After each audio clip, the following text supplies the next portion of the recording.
مالك يوم الدين إياك نعبد وإياك نستعين اهدنا الصراط المستقيم صراط الذين أنعمت عليهم غير المغضوب عليهم ولا الضالين. إن الحمد لله نحمده ونستعينه ونستغفره ونعوذ بالله من شرور أنفسنا وسيئات أعمالنا. من يهده الله فلا مضل له ومن يضلله فلن تجد له وليا مرشدا. أشهد أن لا إله إلا الله وحده لا شريك له وأشهد أن سيدنا محمدا عبده ورسوله. اللهم صل وسلم وزد وبارك على حبيبنا ورسولنا محمد وعلى آله وأصحابه ومن استنى بسنته إلى يوم الدين. قال الله تعالى يا أيها الذين آمنوا اتقوا الله حق تقاته ولا تموتن إلا وأنتم مسلمون. يا أيها الناس اتقوا ربكم الذي خلقكم من نفس واحدة وخلق منها زوجها وبث منهما رجالا كثيرا ونساء واتقوا الله الذي تساءلون به والأرحام إن الله كان عليكم رقيبا. أما بعد فإن أصدق الحديث كتاب الله وخير الهدي هدي محمد صلى الله عليه وآله وسلم وشر الأمور محدثاتها وكل محدثة بدعة وكل بدعة ضلالة وكل ضلالة في النار. Yang berusaha barisan pentadbir Masjid Setia Alam, EJK pegawai dan EJK-nya, yang dimuliakan tuan-tuan imam, tuan-tuan guru, para alim ulama, orang-orang saleh, para asatidzah, muslimin, muslimat, ibu-ibu, ayah-ayah, tuan-tuan perempuan yang mudah-mudahan dikasihi dan diridai oleh Allah Subhanahu wa taala serta dipelihara oleh Allah Subhanahu wa taala hendaknya insyaallah. Alhamdulillah, mari sesama kita merafakkan setinggi-tinggi syukur kita ke hadarat Allah Azza wa Jalla yang terus mengurniakan nikmat yang terbesar kepada kita, iaitulah nikmat dengan beragama, dengan agama yang benar, ataupun kita berada di jalan yang benar, iaitu jalan yang ditelusuri oleh para nabi dan rasul salawatullahi alaihim ajma'in. Juga nikmat dikurniakan dengan iman yang kukuh, dan mudah-mudahan kita selalu berharap kepada Allah dengan penuh pengharapan. Moga Allah mengekalkan nikmat ini dalam diri kita untuk kita selamat di akhirat nanti. Juga kita diberi nikmat dengan kesihatan dan kelapangan masa, sehingga dengan nikmat-nikmat ini kita mempergunakannya ke jalan yang sepatutnya. Muslimin muslimat rahimakumullah, InsyaAllah pada malam ini kita akan sambung bacaan kitab Al-Fiqhul Manhaji Mujallad Al-Thani, iaitu Fiqh Manhaji, dengan membicarakan jilid kedua ini tentang puasa. Dan malam ini insyaAllah kita sambung bacaan kitab kita muka surat 393. Jadi walaupun puasa itu lambat lagi tuan-tuan, tapi oleh kerana kita dah sampai pada tajuk ini, maka kita teruskan ya bacaan kitab kita tentang puasa. Baik, muslimin muslimat rahimakumullah, sebagaimana diketahui bahawasanya negara kita, kiranya kita ni tak payah susah lah nak memikirkan tarikh puasa tu, penetapan. tapi sekadar kita kata ilmu ya, ataupun informasi berkenaan dengan bagaimana tarikh puasa dan hari raya itu ditetapkan. Lebih-lebih lagi pada raya yang lalu kita ada kontroversi ya.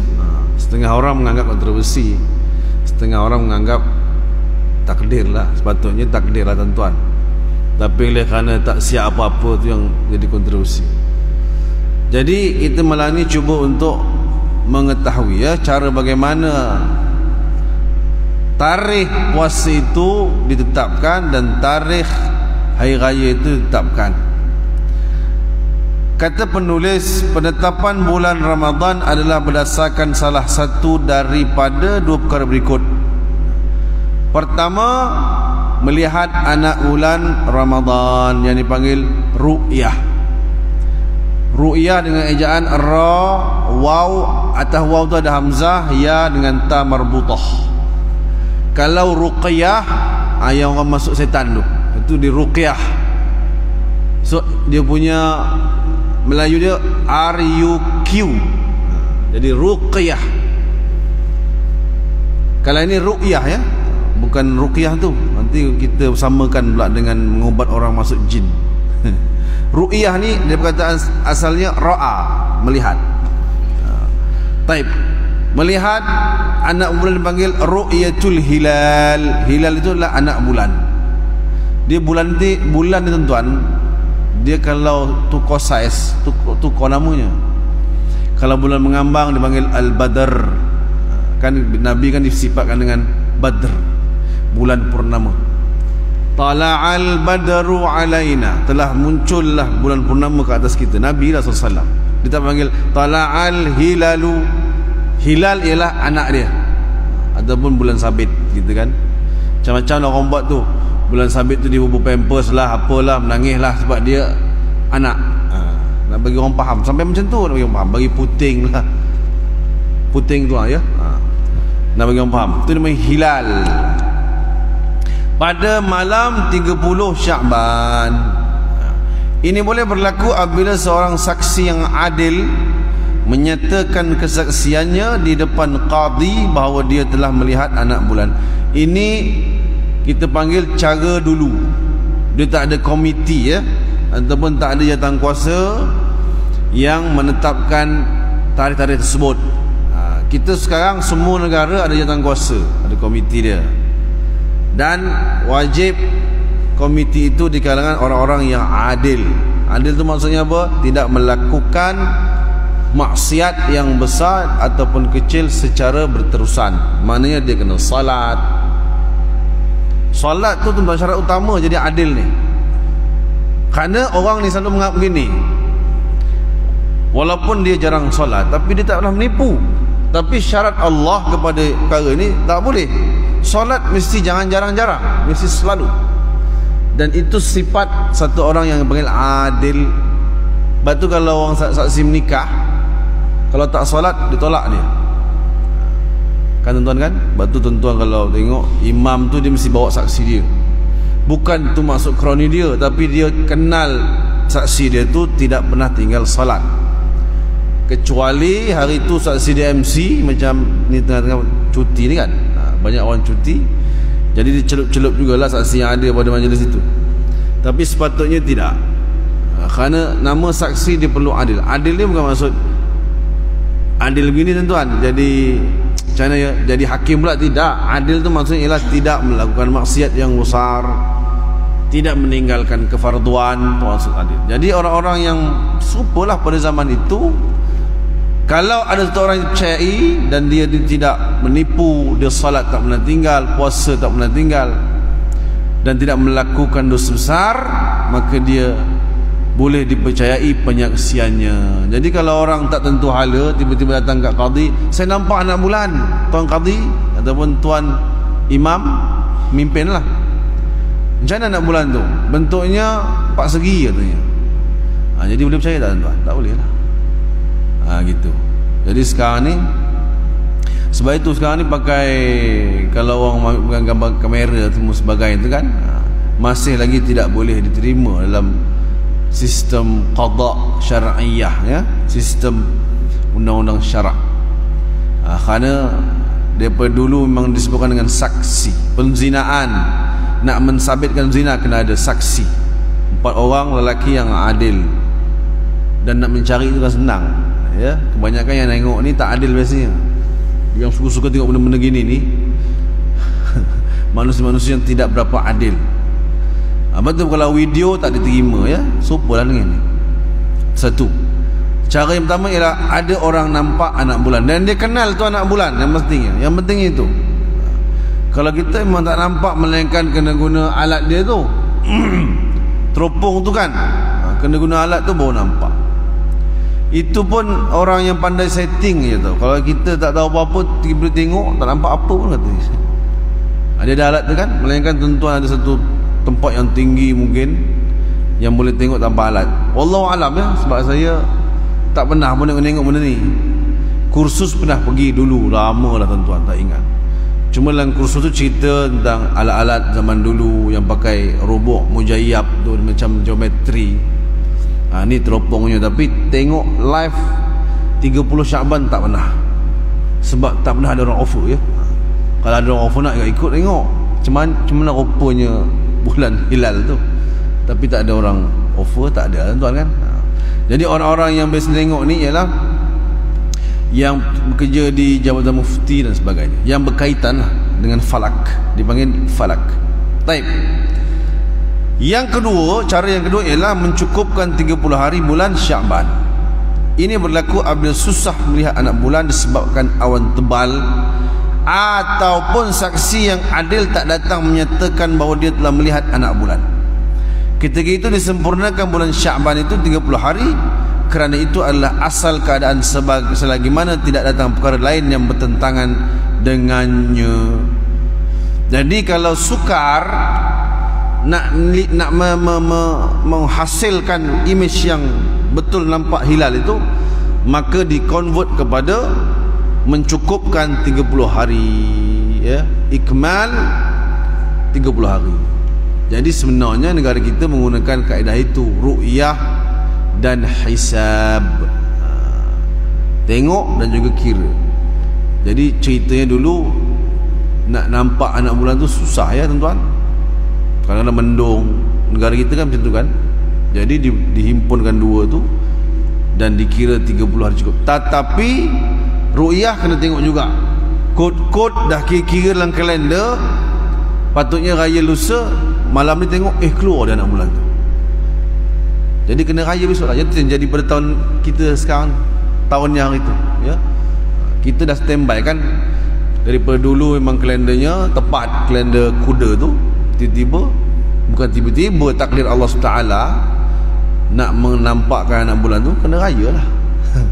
Jadi jangan salahkan kerajaan dia. Kerajaan ni suka je. Ayam pun belum potong ni kata. Jadi bukan salah kerajaan, tapi Allah nak mentakdirkan nampak anak bulan, kena raya lah tuan. Ya, baik. Walaupun adalah desas-desus yang saya pun tak nak sebut, kerana itu tak ada, wallahu alam, bukti pun tak ada, takut kita jadi fitnah, ya. Hatta kata orang, kalau pemimpin tu memerintahkan rakyatnya untuk tidak berraya ataupun berraya, sedangkan anak bulan atau puasa, ya, anak bulan tak nampak, kita tak tahu tuan. Jadi pemerintah perintahkan, walaupun anak bulan tak nampak, besok puasa kata pemerintah, kita ikutlah. Jadi yang menanggung semua adalah pemerintah. Melainkan tuan-tuan memang ada kepakaran sendiri, ada alat sendiri, memang tak nampak tu lah. Untuk tuan-tuan saja, tak boleh disebarkan pada orang lain, kerana tuan-tuan tak ada autoriti dalam bab itu. Melainkan kebanyakan orang di tempat itu semua ada ilmu itu, itu lain cerita. Kebanyakan kita memang ilmu falak, satu ilmu yang sangat kurang orang menguasai.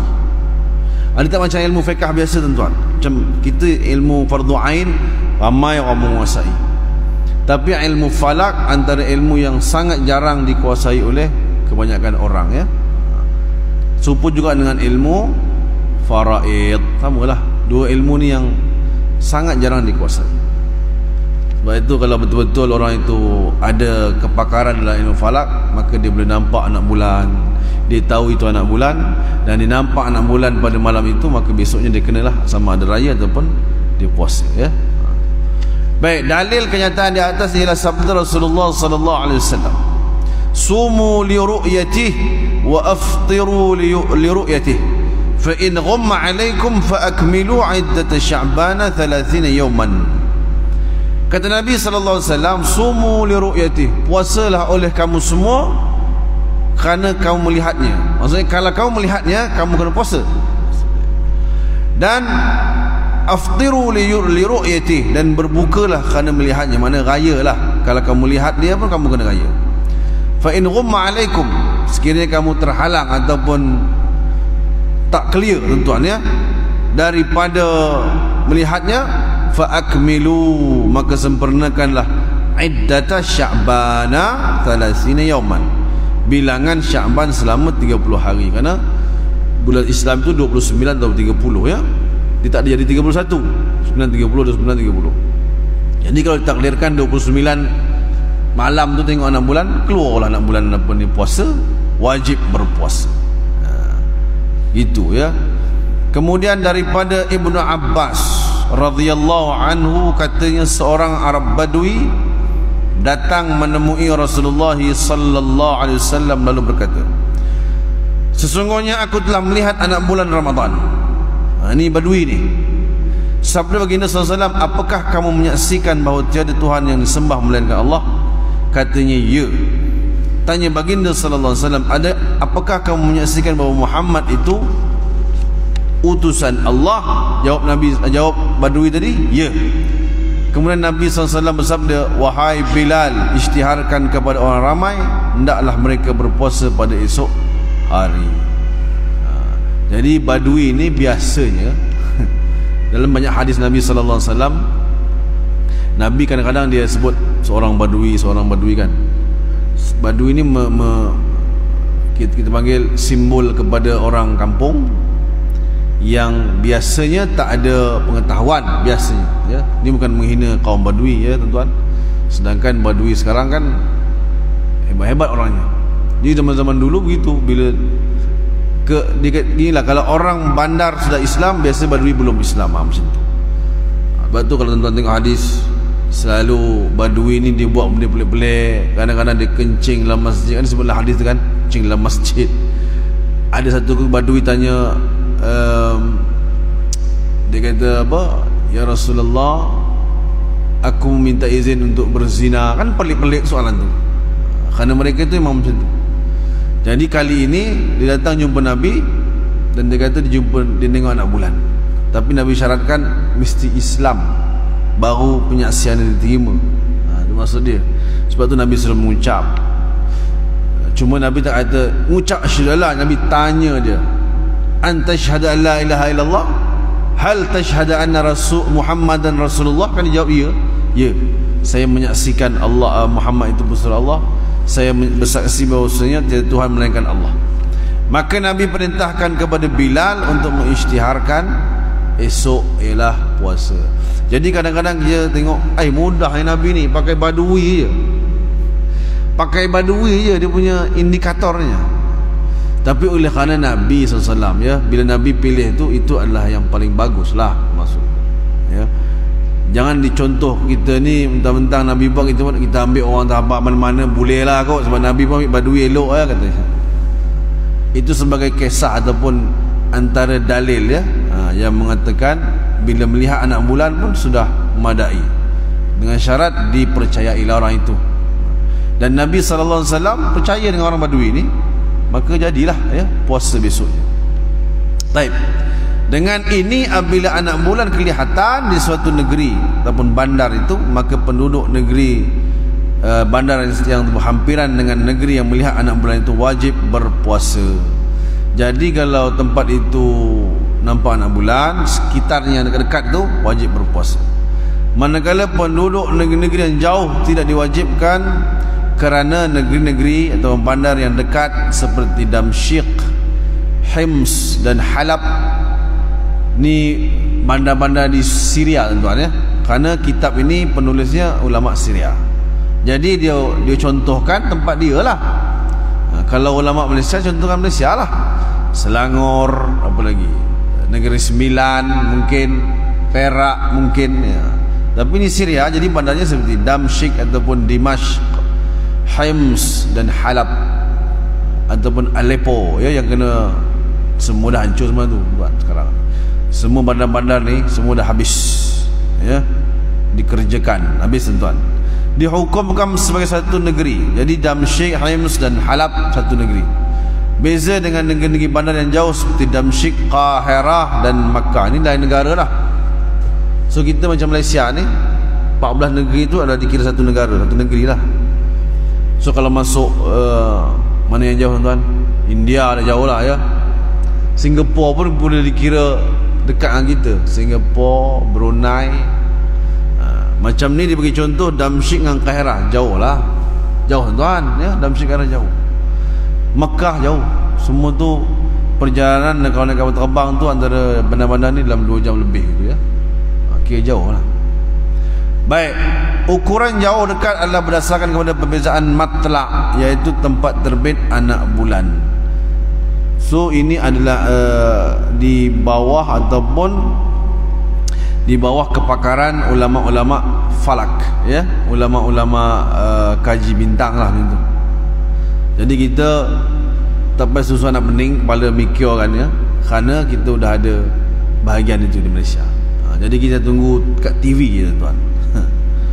Ya, ataupun tak payah tunggu TV sekarang ni, tahu-tahu kalau kat WhatsApp aja esok puasa ataupun esok raya gitu kan. Baik, dalil kenyataan di atas ialah hadis yang diriwayatkan oleh Muslim daripada Quraib. Kata Quraib, aku telah melihat anak bulan Ramadan suatu aku berada di Syam. Syam ni mana?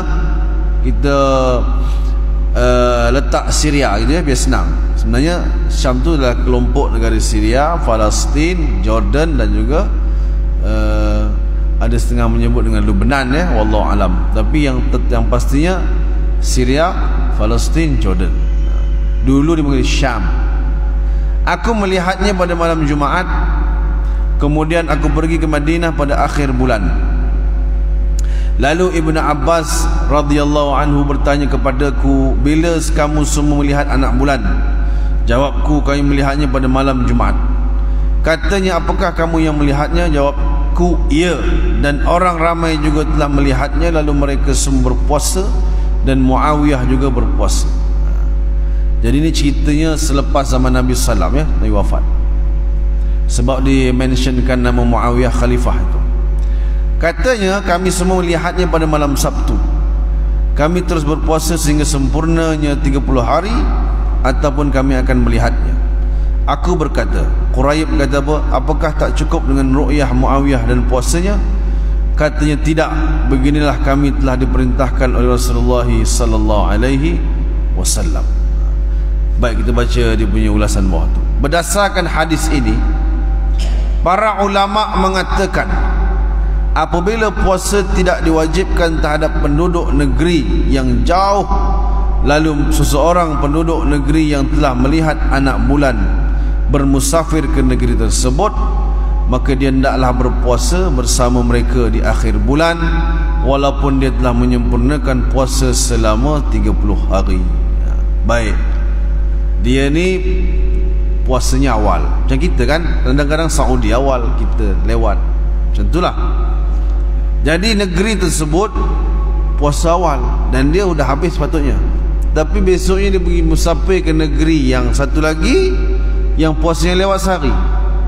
Maka dia itu wajib berpuasa di negeri yang dia musafir tadi. Jadi 31 tuan-tuan. Ya, 31 kalau ikut kira. Kenapa kena puasa? Kerana dia berada di negeri yang dia masih wajib di negeri penduduknya masih berpuasa. Jadi kewajipan itu masih lagi terletak pada dia. Kalau dia tak nak puasa, dosa dia ya? Kerana dia berada di negeri yang orang-orang di sana masih berpuasa gitu. Walaupun sudah jadi 31. Kerana Nabi SAW melakukan begitu atau menceritakan benda itu kepada sahabat ya. Sebab tu dia kata tak cukupkah dengan Muawiyah punya puasa ataupun Muawiyah punya ru'yah. Bukan kira tak cukup tuan-tuan, kiranya orang negeri lain yang tak nampak anak bulan dia puasa lewat sehari. maka dia kena lengkapkan 30 hari. Orang yang datang kemudian ke negeri itu pun kena berpuasa dengan rakyat ataupun penduduknya. Jadi sebaliknya sama juga dengan berraya, ya. Sebut sini, ini kerana disebabkan perpindahannya ke negeri tersebut, dia dianggap salah seorang daripada penduduk itu, walaupun dia semua musafir je, hijab je, bukannya mustautin, dia musafir. Dengan itu dia mesti mengikut hukum negeri tersebut. Sesiapa yang bermusafir dari negeri yang tidak melihat anak bulan ke negeri yang melihat anak bulan, ini terbalik pula. Si A ni, si B ni pula, dia lewat sehari puasa, kemudian hari yang ke-30 dia puasa tu, dia pergi ke negeri yang awal sehari puasa. Jadi dia kata apa? Dia hendaklah berhari raya bersama-sama mereka, sama ada dia berpuasa selama 28 hari disebabkan Ramadan pada penduduk tempat yang ada 29 hari, maka dia hendaklah berhari raya selepas hari ke-29, ataupun dia berpuasa 29 hari disebabkan Ramadan di sisi mereka telah sempurna cukup 30 hari. Walau bagaimanapun, sekiranya dia berpuasa selama 28 hari, maka dia hendaklah mengqadakkan puasanya selama 1 hari, kerana 1 bulan bukanlah 28 hari. Cumanya kalau oleh kerana dia tadi ngam-ngam tuan-tuan 29 hari, dan hari ke-30 tu dia pergi negeri yang sepatutnya beraya tu, dia kena beraya juga, maka dia tak payah qada lah, kerana 1 bulan paling kurang 29 hari. Tapi kalau dia 28 hari, sepatutnya pergi negeri itu 29 hari, kena beraya pula dia, maka dia kena qada 1 hari. Tidak berdosa, yang ini qada tidak berdosa, kerana dia bukan suka-suka nak qada, ya. Ataupun dia bukan suka-suka nak tak puasa, kerana kita tahu hadis Nabi sebut apa tuan-tuan? Puasa yang ditinggalkan itu, kalau diqadakan beberapa kali pun tidak akan menyamai pahala kalau dia puasa pada hari itu. Tapi untuk orang yang macam ni, orang yang uzur, ni kira uzur lah, uzur syar'i, ya. Bukan uzur tu maksudnya datang bulan, ya tuan-tuan. Uzur ni satu benda yang dimaafkan oleh syarak, ya. Itu kena faham tu. Nanti kita kata, oh orang lelaki mana ada uzur, uzur perempuan je. Uzur dari perkataan uzr, ya, azara, maksudnya dimaafkan. So syarak memaafkan dia. Kalau dia 28 hari, dia kena qada lah sehari, dia tidak berdosa, ya. Ini satu benda tuan-tuan yang orang selalu lepas pandang. Maksud saya, ada orang dia suka-suka tak puasa, dan dia dengan niat dia qada lah, bukan susah pun, dan dia tak puasa tanpa sebab, ya, tanpa sebab, langsung tanpa sebab. Cuma dia kata hari ni tak ada mood nak puasa lah, nanti aku gantilah. Dosa tuan-tuan, ya? Berdosa tau, bukannya main-main gitu boleh ganti-ganti suka-suka. Suruh solat lah, tak nak solat hari ni qada lah, dosa tuan. Jadi dosa-dosa tu bukanlah tak diampun oleh Allah, tapi dia berdosa lah, kerana kita melihat manusia terlalu memudah-mudahkan benda, sehingga dia klaim Allah tu kan maha pengampun, katanya. Sekali-sekali apa salahnya? Apa salahnya nak tahan tu dengar kata apa salahnya tu? Memang salahnya, bukan apa salahnya, banyak salahnya. Kerana apa? Sengaja untuk buat macam tu, ya. Ada satu apa ni, conversation lah antara satu orang Kristian dengan pendakwah Muslim. Saya tengok dalam di YouTube tu, Kristian dia kata, kalau saya, dia kononnya macam dia tu meletakkan diri dia sebagai Muslim, ya. Kalau saya seorang Muslim dan saya tidak solat, tapi saya buat baik dengan manusia, ya, tolong orang, cakap elok-elok dengan orang, tak menyakitkan hati orang, adakah itu sudah cukup? Kata dia kepada pendakwah tadi. Jadi kalau pendakwah tu kata apa tuan? Kalau ikut hukum manusia macam cukup, tapi kalau ikut Allah dia tak cukup. Kerana apa? Kamu buat baik dengan manusia sebab apa? Sebab manusia akan buat baik dengan kamu. Sedangkan pencipta kepada manusia itu lebih awal lagi buat baik dengan kamu, kerana dia bagi makan kamu, bagi nafas kepada kamu. Jadi selayaknya pencipta kepada yang buat baik kepada kamu itu lebih kamu kena buat baik dengan dia. Tuan, ni jawapan yang cerdas ni kita panggil, ya? Kita kata gini, Kalau ikut hukum kita ataupun undang-undang kita kan, sembahyang tak sembahyang tu peribadi dia, gitu kan. Yang penting dia tak kacau orang, dia tak sakitkan hati orang. Kerana banyak orang sembahyang sakitkan hati orang, kata dia tu, dia pusing-pusing. Sedangkan Allah ni punya undang-undang, kalau kau tak buat baik dengan aku anggap kau tak baik. Maksudnya kalau kau tak salat tapi kau suka tolong orang, aku anggap kau masih tak baik, kerana kau tidak mematuhi perintah pencipta kepada orang yang kau buat baik tu. Kan tuan-tuan kan kita kata Allah itu dengan sifat Ar-Rahman Ar-Rahim dia, orang kafir ke orang Islam ke, rezeki dia bagi terus. Dia tak cut tuan-tuan. Selagi kau tidak mengucap aku cut rezeki kau, matilah kawan tu. Tak ada tuan, masih hidup dan makan lagi. Kerana Allah ada sifat Ar-Rahman dan Ar-Rahim, ya. Jadi manusia itu kadang-kadang, bukan kadang-kadang lah, selalunya pemikirannya tidak sampai, kan gitu kan. Kan kita kata ya udahlah dia tak sembahyang tu dia pasal, tapi dia baik. Rupa-rupanya Allah tak anggap begitu. Allah kira kau tak sembahyang, kau tak puasa, kau jahat di sisi aku, kata Allah SWT. Tapi aku tetap menerima taubatmu kalau kau taubat. Jadi manusia banyak menganggap begitu, ya. Macam ni lah, ya, puasa tinggal-tinggal nanti qada lah. Bukannya payah sangat qada ni kan, sedangkan kita fikir dosanya tu. Macam juga tuan-tuan pasal hubungan dia, na'udzubillah min zalik. Apa ni, ada orang, na'udzubillah lah, dia kata, anak dia berzina. Yang dia risaukan bukan dosa zina tu, risaukan ialah sudah tidak dara anak dia, sehingga cari orang yang boleh mendarakan semula. Dia adalah produk tu tak apa, tak tahu entah pakai urut ke tak apa, jadi macam dara semula. Dia sibukkan itu, bukan sibuk dosa zina tu. Satu. Ataupun dia sebut alah susah kahwin aja. Dia menganggap dengan kahwin tu semua selesai. Tapi kalau tak bertaubat, tak selesai. Zina tak dianggap berdosa, walaupun dia menikah dengan orang yang berzina tu dan dia tidak bertaubat, dia berdosa. Nikah itu hal lah. Cuma kita nak cerita bahawasanya tidak begitu prihatinnya manusia kepada dosa, ya. Dan saya cerita ni bukanlah maksud saya tidak berdosa, ya berdosa juga tuan-tuan. Kita sama-sama fikirkan ataupun menginsafi, ya, dosa yang kita sengaja buat itu.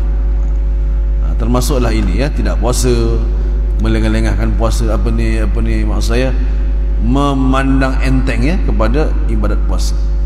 Baik, katanya lagi, barang siapa yang pada waktu paginya berada di negeri yang merayakan hari raya, lalu bermusafir ke negeri yang jauh dan penduduknya masih puasa, dia wajib menahan dirinya untuk baki hari tersebut sebagai mengikuti penduduk negeri tersebut. Kalau Malaysia tak ada lah, sebab Malaysia 14 negeri, kalau raya-raya puasa-puasa. Ni kalau pergi luar, contohnya pergi Singapura kan, Singapura naik flight 50 minit je. Pagi tu tuan-tuan raya, makan ketupat bagai, tengah hari tu ziarah saudara di Singapura, naik flight sampai sana masih puasa. Kena puasa. Pelik tuan-tuan, memang pelik tapi benar. Yang dipanggil raya separuh, puasa separuh. Itu dalam mazhab Syafi'i, ya, sebab kita bincangkan kitab mazhab Syafi'i. Mazhab lain wallahu alam saya tak tengok lagi benda ni, tapi pengamalan dalam mazhab kita begitulah.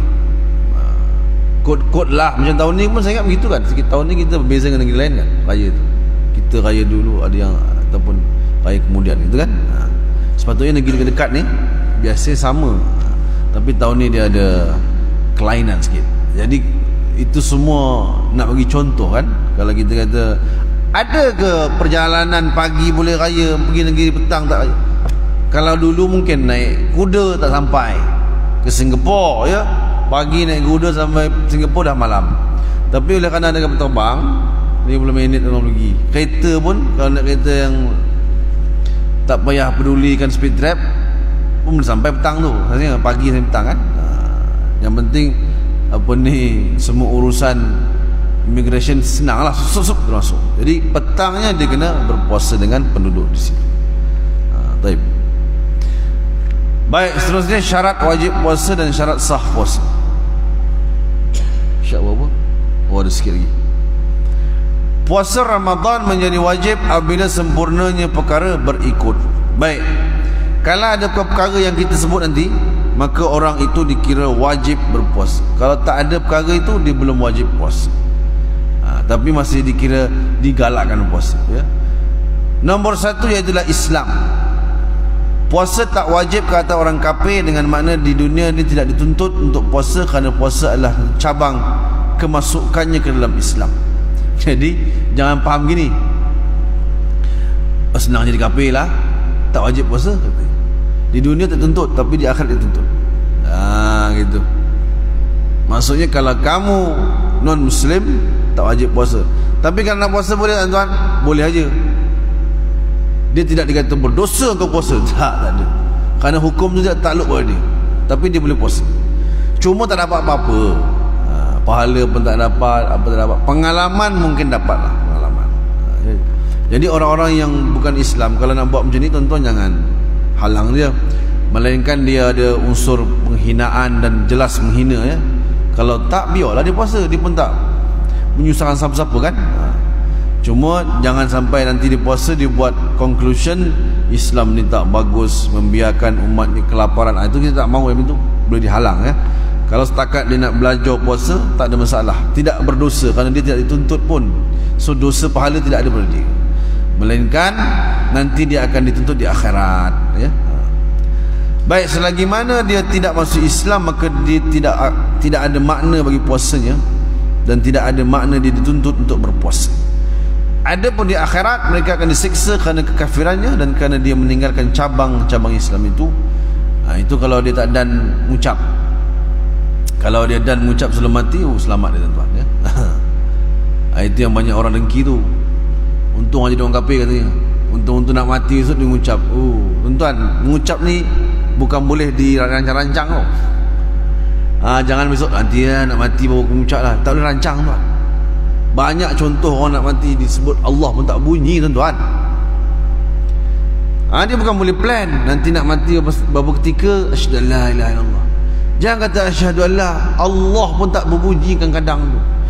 Tuan-tuan mungkin banyak pengalaman menghadapi orang-orang yang mati, bukan menghadapi sakaratul maut, kerana masih hidup lagi, tuan-tuan. Ni kawan-kawan meninggal, nak meninggal kita pegang, sebut Allah, gitu je. Sebab tu benda tak boleh diplan. Itu semua izin Allah tu. Boleh sebut asyhadu alla ilaha illallah, itu kira memang macam drama lah, TikTok lah. Sebab drama semua asyhadu alla, ya, jarang sebut Allah. Penuh tau asyhadu alla illallah, asyhadu anna Muhammadar Rasul. Boleh sebut tu, lah tuan-tuan. Memang Allah bagilah rezeki, ya. Sebab itu jangan pandang remeh benda-benda gini. Ada je orang yang kafir kemudian boleh mengucap kalimah yang mulia itu ketika nak mati. Allah bagi rezeki dia lah. Rezeki dia. Taib. Yang kedua, taklif. Maksud taklif ialah orang Islam itu telah berakal dan baligh. Jadi kalau budak tu tak wajib puasa, tapi kalau puasa boleh lah, bagus, ya. Tapi tak wajib.